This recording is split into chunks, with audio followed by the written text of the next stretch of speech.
Now at 10, how to protect your water pipes when the temperatures drop well below freezing.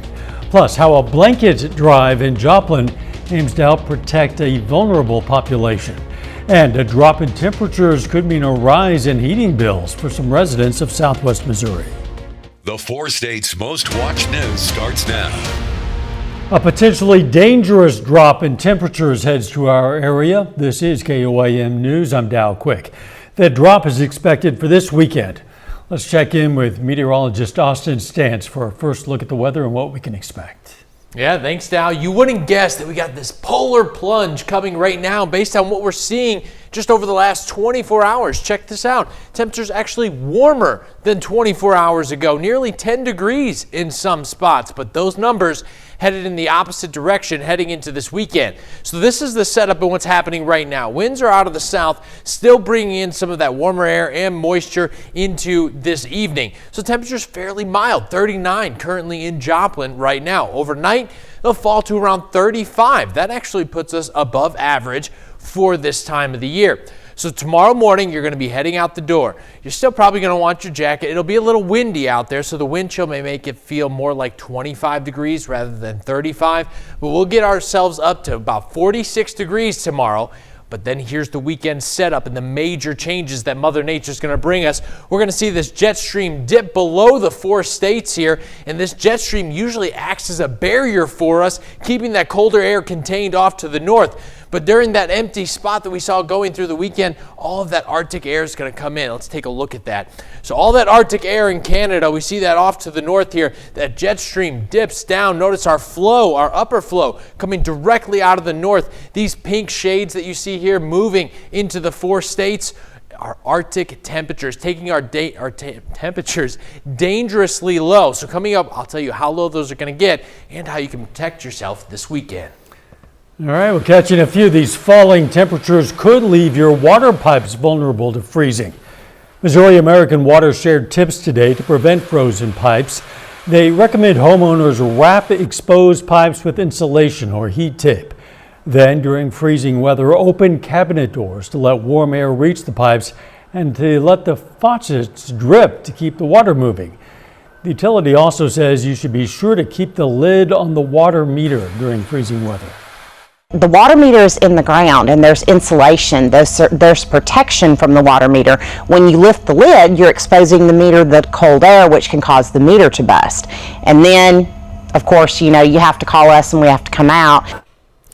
The utility also recommends homeowners locate their main water shutoff valve. You should find it now and test it before the temperatures drop. First Baptist Church Joplin is hosting a blanket drive to benefit the people at Souls Harbor. The church hosts several drives throughout the year to give to those in need, and blankets are typically one big need for Souls Harbor as the temperature drops. Well, you can always wrap up in a blanket, and a lot of people catch themselves out there overnight during the evening, and you got to be able to cover that whole body and not just a jacket. The drive will continue until January 25th.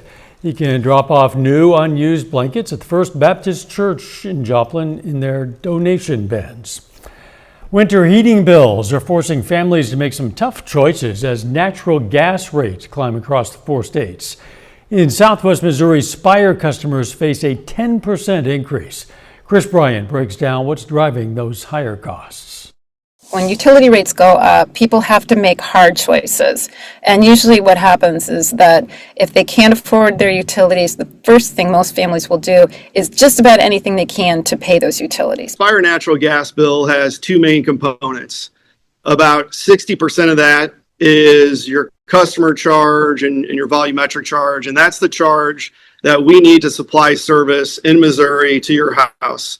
Cranking up the thermostat over the winter also cranks up what we pay for that heat. And about 40% of your bill is the purchase gas adjustment.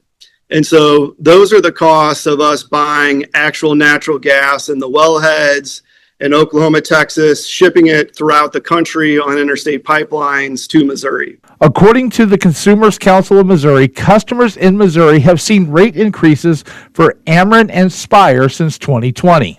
is that both Ameren and Spire residential customers have experienced substantial recent increases, and that those increases outpace both national inflation and state wages. And, there's some headlines and large percents in this report, but they're just looking at winter. A customer has an annual bill, and when you look at it, an annual bill, it is not to that detriment of an impact that report is stating. Spire provides natural gas services to 11 counties in southwest Missouri and 40 counties across the state. And Spire leaders say their customers will pay around $9 more a month, an increase of about 10%. These increases affect people who are low and moderate income much more heavily than people who have, perhaps more resources. In November, Liberty Utilities told customers to expect a 9 to 26% increase in their bills this winter.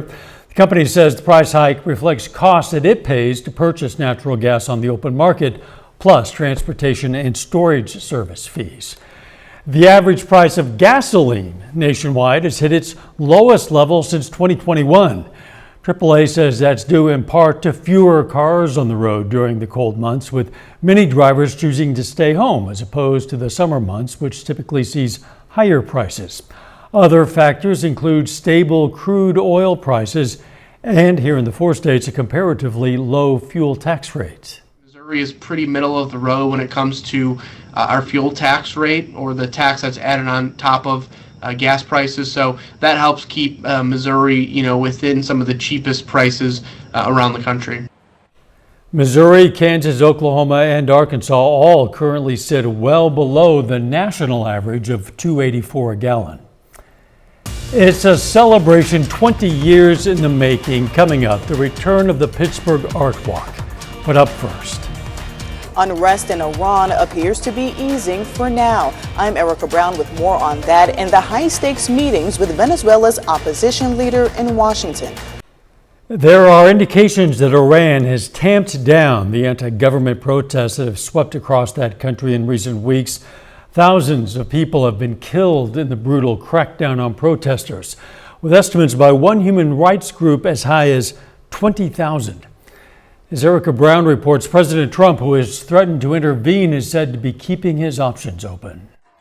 The White House says Iran halted hundreds of scheduled executions of anti-government protesters after President Trump warned there would be grave consequences if the killing continues. The president understands today that 800 executions that were scheduled and supposed to take place yesterday were halted. And so the president and his team are closely monitoring this situation, and all options remain on the table for the president. The president threatened action against Iran, but on Wednesday, Trump said he was told on good authority the Iranian regime was ending its deadly crackdown. We've been told that the killing in Iran is stopping, and it's stopping. And there's no plan for executions. The Trump administration is also strengthening U.S. control over Venezuela's oil industry, seizing another oil tanker linked to the country on Thursday. This footage shows U.S. forces seizing a 6th tanker linked to Venezuela called the Veronica, that officials say was illegally shipping sanctioned oil. It comes as Venezuelan opposition leader Maria Corina Machado met with President Trump and lawmakers on Capitol Hill Thursday to rally support for reform in Venezuela. Machado told reporters she gave the president her Nobel Peace Prize medallion during her visit to the White House. I presented the President of the United States the medal. But the Trump administration has backed Venezuela's interim leader, Delcy Rodriguez, since the capture of Nicolas Maduro, saying Venezuela has been extremely cooperative and met all of the U.S.'s demands.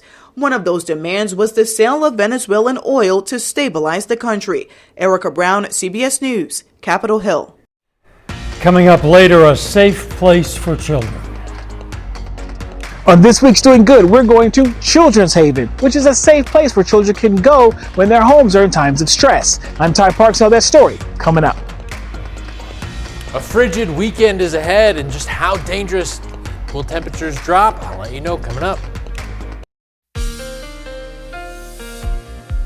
Well, tonight's a fairly mild evening. Maybe you only need one blanket, but this weekend, 2 or 3 may be necessary as Mother Nature's bringing some big changes to our forecast. So what we're looking at here is a stationary front. This was a warm front earlier today. What we're noticing now is a stationary front. That's 2 air masses fighting over each other. So basically what's happening here is cold air is catching up to that warm front, and what's going to happen is this boundary is actually going to overtake that and become a cold front, and that's going to push in, change our winds out of the northwest. This other cold front to our northwest here is going to swing in this weekend, bringing that Arctic air that we were talking about, those dangerous temperatures. But for right now, taking a look outside at our Indigo Sky Casino and Resort Camp, it's calm for right now. So now would be the time to prepare. Just kind of get your ducks in a row and plan what you're going to do for this weekend as that Arctic air arrives. For tonight, 41 degrees Joplin as we head into this 10, 11 o'clock hour, down into the upper 30s as we head into the early overnight. Now, we did see a warm front earlier. That was pulling in warm and moist air. So an isolated sprinkle or two, especially north of 44 this evening, can't be completely ruled out. Iola, Fort Scott, Nevada, Stockton, maybe a 1/100 of an inch if you're lucky, isolated to one of those areas. Some cloud cover begins to move in as we head into the early morning hours of our Friday. We head out the door, partly cloudy conditions out there, 35 degrees overnight. The wind chill, though, going to feel more like 25, especially as wind gusts begin to pick up into our Friday. So it's going to feel a little chilly. Still probably going to need that remote start if you have it, or just kind of get that car started a little bit early. 46 tomorrow. Things still warm up relatively well for us. Gusty winds are hanging around, though, till the afternoon hours, and then gusting near 30. So here's our winds out of the south right now that we were talking about, but we notice our wind shift line here. That's the boundary eventually changing into a cold front. Changes our wind direction, also brings in some gustier winds. Yates Center 33, Iola 29 miles per hour tomorrow morning. Heading into the afternoon, those winds are sticking around 20, 25, sometimes 30 miles per hour. But Saturday, those winds calm down for a small portion of time, but then pick back up again Saturday afternoon and evening. That's no good for us because we're going to see the jet stream take a big dip, and Arctic air is going to flow into the 4 states. So add in the wind and the Arctic air, we have wind chills near or below 0 out there. So Friday night into Saturday, a few flurries here can't be ruled out. Check out these temperatures, 31, 33, 31 also in Parsons, 30 in Fredonia there. So Saturday starting in the low 20s. So a few flurries, not completely out of the question. No accumulation across the area, but a wintry setup can't be ruled out. It's nice to see some snowflakes if it's going to be this cold, right? So heading into overnight Saturday into Sunday, check out those temperatures near or below 0. Definitely going to want to protect yourself, especially your exterior extremities, fingers, nose, ears, cheeks. Make sure you're bundling up out there. Sunday, 39 degrees. Monday, chilly as well, 33. Temperatures back on the rise now as we head into the middle part of next week, back into the 50s by Wednesday. Rainfall not too far behind that. We certainly need the rain. We don't need the bitter cold, but, take what we get. Absolutely. I'll be bundling up this weekend. Good plan. Thanks, Austin. Pittsburgh Art Walk celebrates a major milestone this year as the community event reaches its 20th anniversary.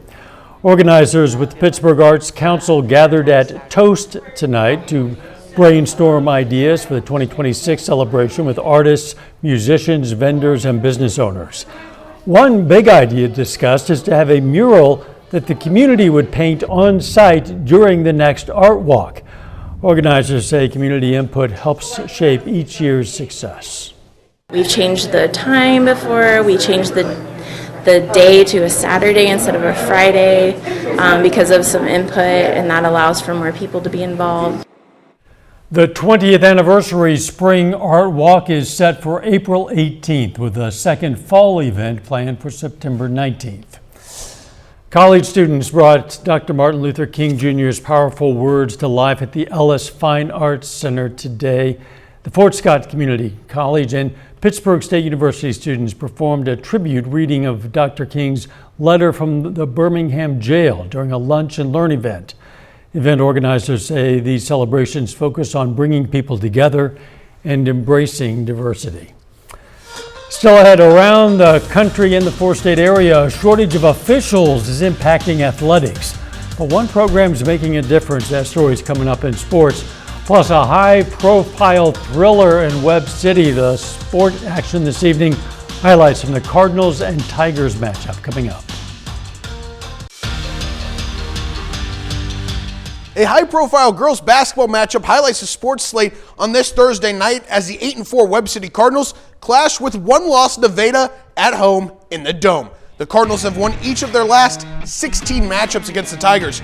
Early first quarter, Webb City in transition. Abby Sargent going coast to coast and scoring on this runner. She finished with 21 points in the night. But the star of the show is Addie Burns, dominating all game long, faking out the defense with this shot fake and left-handed finish. We'll see more from her in a little bit. But following a 15-0 Cardinal run to start, Nevada would find a rhythm, working the ball around and setting up an open three for Cora Braden, who gets the Tigers on the board with the triple. Second quarter, Webb City going back to the hot hand. Brecklin Sargent drives baseline, finding Burns in the paint. She knocks down the jumper, scoring 19 of her 35 points in the first half. But the Tigers would fight back. Quick ball movement around, finding Grace Anderson underneath, and the sophomore fights through contact for the and one. But it's Webb City coming away with a statement win, taking down Nevada 62-58 in double overtime.